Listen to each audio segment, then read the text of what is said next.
Speaker महोदय शिक्षक हूँ डिस्ट्रिक्ट कैडर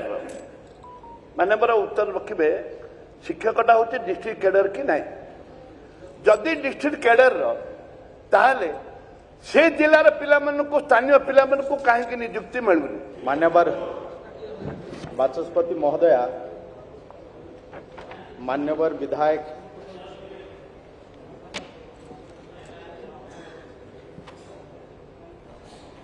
जयपुर जो प्रश्न करिछंती जे जिला भित्तिक कथा कहूँ मैडम ए विषय रे वर्तमान सुधा सरकार कौनसी निष्पत्ति नहीं नाहंती। विधायक जो कथा कही आमे निश्चय किसी भी जो विषय रही जहाँकि जो जिला भित्तिक कथा कहले ए विषय रे जते बळे जिला भित्तिक कथा थरे दी थर उठी मान्यवर उच्च न्यायालय ये कथा उपरे मना भी करिछंती किंतु जेहेतु जिला भित्तिक हेबा आवश्यकता तो रही जेहेतु अनेक आमे देखीचे अनेक ट्रांसफर होना भी से माने अधिकांश समय आसुचंती किछि एरिया रे एबे जो प्रश्न उठुची किछि एरिया रे सरप्लस रहउछंती शिक्षक आउ गोटे एरिया रे वैकेंसी विशेष करी विधायक जो एरिया रे रहउछंती मान्यवर विधायक मो भी से एरिया रो बिलोंग करूची से एरिया गुडा को विशेष करी शिक्षक माने रुहंती नहीं परवर्ती समय आसंती तेणु ये विचार योग्य तेणु वर्तमान आम सरकार कौन से एमती निष्पत्ति नहीं कि आम जिला भित्तिक करूँ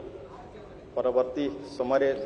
सरकार जदि ये उपरे पदक्षेप नेबे अलग कथा किंतु वर्तमान सदा सेमती किछि नाही। प्राय अनेक विधायक पचार सारे कि मौलिक प्रश्न उत्तर आसुना कि मौलिक प्रश्न के पचार ना। प्रथम कथा हूँ शिक्षक अभाव अच्छी आम समस्त गृह उद्वेग प्रकाश करते सरकार दल हो विरोधी दल हो अतीत भी होती मूल प्रश्न हूँ ये चलित वर्ष राशनालाइजेशन हम कि हम ना। राज्यर प्राथमिक उच्च प्राथमिक विद्यालय गुड़िक शिक्षा अधिकार आईन 2009 अनुजाई निर्धारित छात्र शिक्षक अनुपात आधार में आवश्यक संख्यक शिक्षक नियुक्ति करा जाय थाए। तदनुजाई प्राथमिक उच्च प्राथमिक विद्यालय गुड़ाक यथाक्रमे 30 जन और 35 जन छात्र छात्री निमंते जड़े शिक्षक नियोजन करा जाय थाए। तेणु ये व्यवस्था भी मु गृह मु बारंबार उत्तर भी दे सारी रेशनालाइजेशन हम। प्रश्न संख्या 422 माननीय उच्च शिक्षा मंत्री। ओडिशा रे सबु विभाग विभिन्न विभाग को मिसेकी मोट 43 गोटी यूनिवर्सिटी अच्छी आज्ञा से उच्च शिक्षा विभाग अधीन 18टी सरकारी विश्वविद्यालय रोचे एवं 7टी बेसरकारी विश्वविद्यालय रोचे सर्वमोट 25टी रोचे। से भली दक्षता विकास विभाग 3टी सरकारी विश्वविद्यालय रहुतला बेले बेसरकारी विश्वविद्यालय संख्या 5टी मिसिकी 8टी सर्वमोट रोचे। स्वास्थ्य विभाग सरकारी विश्वविद्यालय और बेसरकारी मिसी सर्वमोट 3टी रही। कृषि गोटे रही। ओडिया भाषा साहित्य और संस्कृति विभाग गोटे रही। यूजीसी द्वारा परिचालित जोटा कि बेसरकारी विश्वविद्यालय सी 3टी रही एवं गवर्नमेंट ऑफ इंडिया द्वारा सेंट्रल यूनिवर्सिटी ताहा गोटे रही। भाव में सर्वमोट 43टी विश्वविद्यालय आम राज्य रे रही एवं सप्लीमेंटरी पचार तेणु कहीदेवी राज्य सरकार उच्च शिक्षा विभाग अधीन समुदाय 17टी जो विश्वविद्यालय अच्छी आपण जो केमिति परिचालना होची कुलपति नियुक्ति केमिति होची आपण जानिबा चाहिए से 15टी विश्वविद्यालय ओडिशा विश्वविद्यालय आईन जोटा 1999 मसीह होता एवं 2020 मसीह तार संशोधन करा 15टी विश्वविद्यालय ताहा द्वारा परिचालित होउची से 15टी विश्वविद्यालय कुलपति मानकर कार्यकाल आज्ञा 4 वर्ष अटे किंतु जो नूतन विश्वविद्यालय संपर्क में आपण धरणीधर विश्वविद्यालय केउझर एवं विक्रमदेव विश्वविद्यालय जयपुर कथा माननीय जयपुर सदस्य मध्य विगत दिन में कहते विधानसभा से कौन पाई सेठी भिसी नियुक्ति एपर्यंत है नहीं ओएसडी रे कौन पाई काम चला जाउछि मु से संपर्क में स्पष्टीकरण रखा चाहूँगी जे कुलाधिपति माने आमर जे चांसलर रहिले गवर्नर महोदय कुलपति नियुक्ति करिवे कुलपति नियुक्ति करिबा पाई जो ये दुईटी जो नुआ यूनिवर्सिटी अच्छी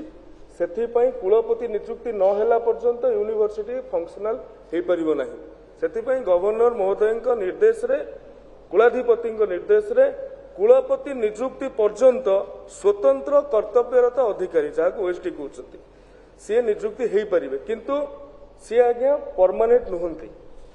आपण जो आशा करुले जे आमे भिसी जणे पाइबु नाही कौन ओएसटी रे ये धरणीधर विश्वविद्यालय और विक्रमदेव विश्वविद्यालय को चलैबा को पड़िबो कि नाही आज्ञा कुलपति नियुक्ति हला पर्यंत आमे ओएसटी को रखा जाइछि ओएसटी तापरे सेथुरु निवृत्त रहिबे एवं अवशिष्ट जो 13 गोटी विश्वविद्यालय रहिला 15टी मु कहउतली कुलपति समय सीमा 4 वर्ष ये दुईटी गला ओएसडी अच्छी आउ जो 13 गोटी विश्वविद्यालय रहिला सेठी खलिकोट विश्वविद्यालय रे तो तार यूजीसी मान्यता नहीं अनेक कथा आसीथिला से खलिकोट विश्वविद्यालय रे कुलपति जी अच्छी ब्रह्मपुर विश्वविद्यालय कुलपति को अस्थायी भाव में सेठी दायित्व दि जाइए खलिकोट यूनिवर्सिटी रे माननीय मंत्री एते विस्तारित भाव में उत्तर उपस्थापन कर एकाधिक प्रश्न परिवार लोभ संवरण करने एक दुर्व व्यापार हो पड़ी मो संक्षिप्त प्रश्न को जानतु संक्षिप्त तथापि मु बुझी मुझे गोटे प्रश्न क ख ग पचार चाहूँगी विश्वविद्यालय संपर्कित प्रश्न प्रथम प्रश्नटी है जे सबुर गोटे उत्तर आपण सिनेट पुनस्थापन कहतु आपण अध्यापक अध्यापिका मानकर नियुक्ति प्रक्रिया कहतु ये सबू गोटे कार्य द्वारा संभव हो पार महत्सदी गोटे विश्वविद्यालय आईन संशोधन वर्तमान विश्वविद्यालय